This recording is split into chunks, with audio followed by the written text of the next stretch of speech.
Bonjour et bienvenue dans notre nouvelle émission Impact Live. Aujourd'hui, j'aimerais vous parler de la voix de Dieu. Entendez la voix de Dieu. Vous dites, mais comment on peut entendre la voix de Dieu? Vous rêvez peut-être de l'entendre un jour, mais savez-vous que vous allez l'entendre résonner au cours de cette émission, vous allez l'entendre dans votre cœur parce que Dieu est celui qui parle.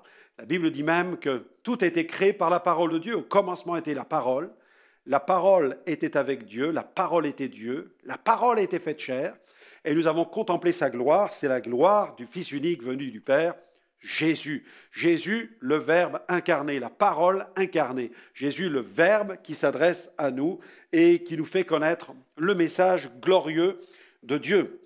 En 1985, pour moi, la première fois où j'ai entendu la parole de Dieu, c'était sur le bord d'une fenêtre. Non pas dans un temple ou dans une église, quoique on peut entendre la parole de Dieu, bien entendu, dans un temple. Dans une église, d'ailleurs, on peut entendre la parole de Dieu partout, parce que Dieu, nul ne peut empêcher Dieu de parler. Mais pour ma part, c'était sur le bord d'une fenêtre, alors que je voulais mettre fin à mes jours. Je regardais le béton plusieurs mètres plus bas, et je pensais à mourir parce que ma vie était un enfer, à cause des puissances de ténèbres, de l'occultisme, des esprits, des entités qui s'agitaient, qui me tourmentaient, et des voix que j'entendais. Mais ce n'était pas la voix de Dieu, j'entendais des voix qui voulaient me faire mourir.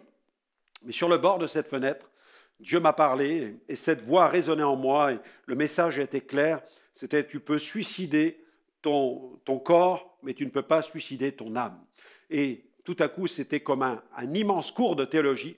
J'ai compris que j'étais une créature éternelle et qu'en mourant, je ne réglerais pas mon affaire, mais qu'il fallait que je rencontre Dieu. Et là, c'était le démarrage d'une révélation avec Dieu, d'une rencontre avec Dieu. Je me suis jeté à genoux, j'ai crié vers le ciel, j'ai hurlé de toutes mes forces. Et quelques heures plus tard, je n'aurais pas imaginé me retrouver dans la rue devant un chrétien qui m'a partagé l'évangile et le soir, dans une église où un prédicateur a proclamé la bonne nouvelle.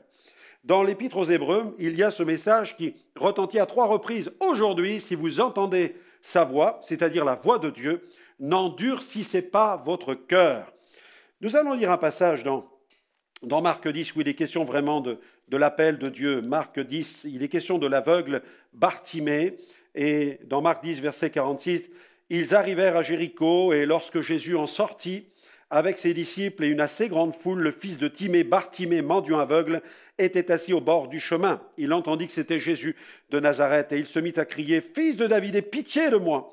Plusieurs le reprenaient pour le faire taire, mais il criait beaucoup plus fort « Fils de David, aie pitié de moi !» Jésus s'arrêta et il dit « Appelez-le, appelez-le !»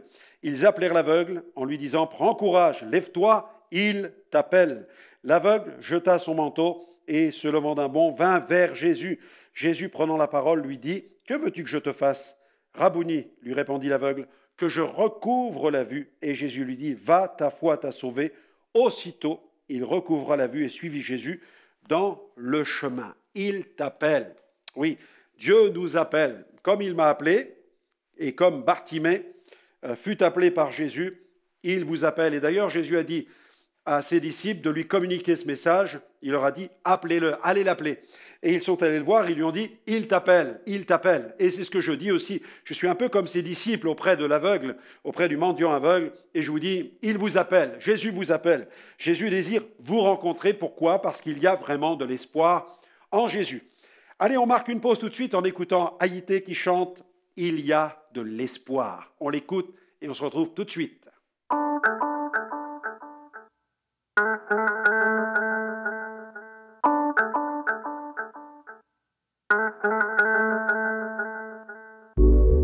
Je pense à ceux dans l'oubli qui veulent plus de cette vie, à ceux qui n'ont plus l'envie,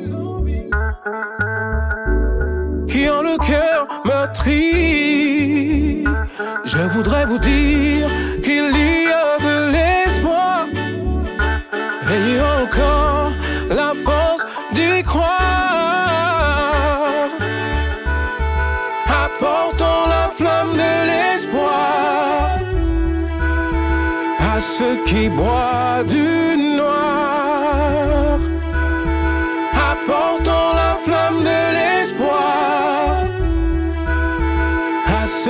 n'ont plus la force d'y croire, à ceux qui vivent dans la souffrance, qui pleurent dans le silence,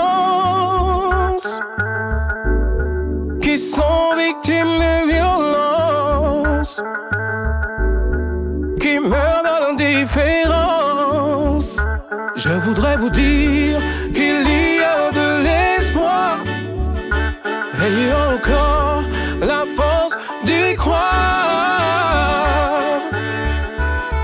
apportant la flamme de l'espoir à ceux qui boivent du noir, apportant la flamme de l'espoir à ceux qui n'ont plus la force d'y croire.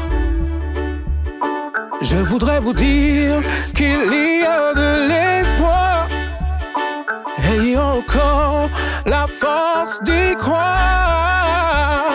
Je voudrais vous dire qu'il y a de l'espoir, ayez encore la force d'y croire. Il y a de l'espoir.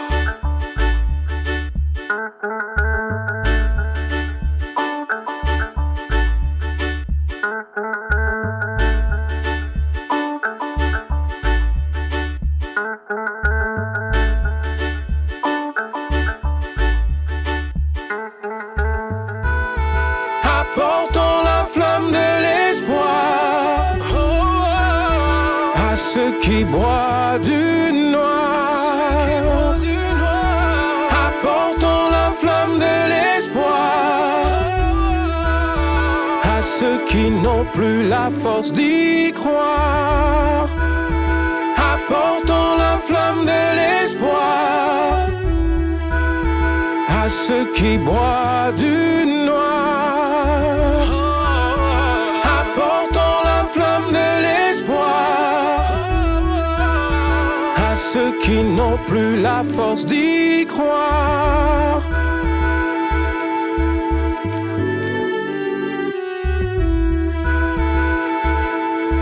La la la la la la la la la la la la la la la. Merci Haïté pour ce chant. Il y a vraiment de l'espoir. Oui, Dieu nous appelle. Premièrement, je crois que les façons dont la voix de Dieu résonne sont multiples. Rassurez-vous, Dieu sait parler et il a de nombreux moyens pour transmettre son message. Tout au long de la Bible, nous voyons que Dieu parle de multiples manières. Il parle par des anges, il parle au moyen de conseillers, de prophètes, de prédicateurs, parfois d'un disciple qu'il envoie sur notre route, de la parole écrite. Oui, toute écriture est inspirée de Dieu, c'est ce que dit la Bible, par une prophétie, parfois par une conviction intérieure, par des événements, par une vision. La voix de l'Évangile résonne dans nos consciences et Dieu a de multiples moyens. Il est capable d'orchestrer vraiment cette communication pour que nous puissions vraiment comprendre quel est le message de Dieu. Et aujourd'hui, Dieu vous permet d'entendre par le biais de cette émission sa voix. Et ce message de l'Évangile nous invite à nous repentir de nos péchés, à couper. Il faut qu'il y ait cette rupture avec le péché, ce désir profond dans notre cœur de nous attacher pleinement à Dieu. Il ne peut sauver que ce qui lui est abandonné. Le péché veut nous tuer, le péché veut nous faire mourir. Mais Dieu veut nous faire vivre et pour nous sauver, il a envoyé Jésus sur la croix mourir pour nos péchés. Les façons dont la voix de Dieu résonne sont multiples et là, Dieu se sert de cette émission de télévision pour s'adresser à vous et pour vous dire « Il vous appelle ». Deuxièmement, je crois que la conscience derrière son pupitre, nous parle. Notre conscience nous parle. Et avec l'aide du Saint-Esprit, notre conscience est saisie par une conviction de péché. Jésus avait annoncé, évoquant la personne du Saint-Esprit, il avait dit « Lorsqu'il viendra, il vous convaincra de péché, de justice et de jugement ».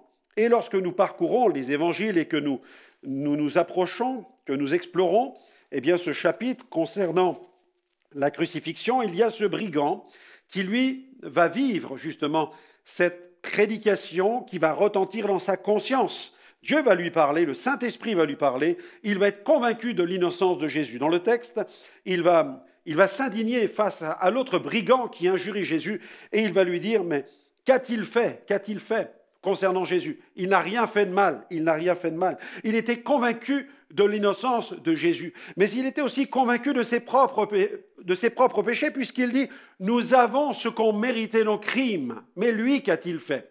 Il savait que Jésus n'avait rien fait, que Jésus était innocent, mais lui, il était convaincu de ses propres péchés. Cela, c'est le Saint-Esprit qui l'a produit. C'est le Saint-Esprit qui l'a convaincu de péché. Nous avons mérité le fruit de nos crimes. Nous avons ce que méritent nos crimes. Et puis, il va être convaincu de la seigneurie de Jésus, puisqu'il va même déclarer, se tournant vers le Seigneur, il va dire « Souviens-toi de moi quand tu viendras dans ton règne. » Et Jésus lui a dit « Aujourd'hui, tu seras avec moi dans le paradis. » Nous avons donc là un homme convaincu de l'innocence de Jésus, il n'a rien fait.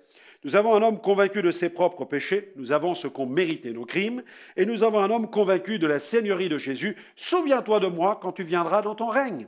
Voilà comment trouver le chemin du salut. Cet homme n'a pas eu le temps de s'engager dans une vie d'église, il n'a pas eu le temps de prendre un baptême, mais là, sur sa croix, au moment même de son exécution, il fait l'expérience de son propre salut. Il est sauvé de ses péchés. Jusqu'au dernier instant, Dieu peut nous sauver parce que Dieu est le Dieu de notre salut. Dieu est un rédempteur, Dieu est un sauveur. Il est le sauveur. Et la Bible dit qu'il n'y a aucun autre nom donné parmi les hommes sous le ciel par lequel nous pouvons être sauvés. Donc, parmi les hommes, ici-bas, sous le ciel, il n'y a qu'un seul nom. C'est le nom de Jésus qui nous sauve. C'est pourquoi tournez-vous vers lui. J'en ai fait cette expérience quand j'ai entendu pour la première fois la voix de Dieu. Donc, comme je vous le disais il y a quelques instants, c'était sur le bord d'une fenêtre où là, il m'a fait comprendre que je pouvais détruire ce corps, mais pas cette âme qui allait partir vers l'éternité. Et la deuxième fois, c'était dans cette petite église modeste, cette église évangélique, où le pasteur prêchait le message de l'évangile,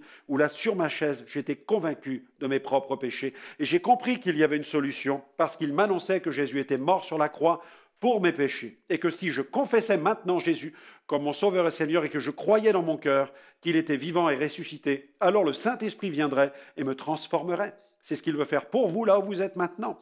Le Saint-Esprit a le pouvoir de venir dans votre vie pour vous transformer. Entendez maintenant la voix de Dieu qui vous appelle. Priez là où vous êtes. N'hésitez pas devant votre ordinateur, devant votre poste de télévision, quel que soit le pays dans lequel vous vous trouvez. Dites-lui, Seigneur Jésus, tu es vivant. Alors, sauve-moi, pardonne mes péchés, purifie mon cœur.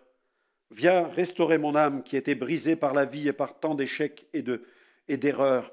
Seigneur, mais je reconnais mes fautes, je reconnais mes transgressions. Transforme ma vie maintenant et donne-moi une vie nouvelle. Je veux maintenant diriger ma vie selon ta parole, la Bible. Amen. Amen. Vous venez de prier, alors le Père a entendu votre prière, le Saint-Esprit est à l'œuvre en vous parce que vous avez cru en Jésus.